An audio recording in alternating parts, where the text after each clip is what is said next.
చిన్న మాటే మంత్రంగా చెప్పేస్తాను. నువ్వు ఎలాంటి వాడివో నువ్వు పెంచుకునే పరిచయాలు చెప్తాయి, కానీ నీ వ్యక్తిత్వం ఏంటో నిన్ను వదులుకోలేని, నిన్ను విడిచి వెళ్ళలేని బంధాలు చెప్తాయి కదా. నిజం. అలా మాట్లాడాలి, ఎలా ఉండాలి, నొప్పింపక తానొవ్వక ఎలా ధన్యుడు అనిపించుకోవాలి, నీ ఆలోచన ఎలా ఉండాలి, ఇవన్నీ నీ చేతుల్లోనే కదా ఉన్నాయి. చుట్టూ ఎంతమంది ప్రభావం చూపిస్తున్నా మంచికైతే తీసుకో, కానీ చెడుకైతే దరిదాపుల్లో కూడా ఉండకు.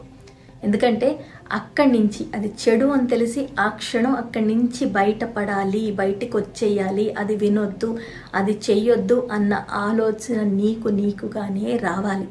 లేకపోతే చెడుని చూసి నువ్వు ప్రభావం చెందితే, నీ వ్యక్తిత్వం మారితే నీకంటూ ఎవరు చివరికి మిగలరు అనేది మాత్రం సత్యం. ఉన్న నిజాయితీ పరులైతే కాదు. ఆలోచించుకో.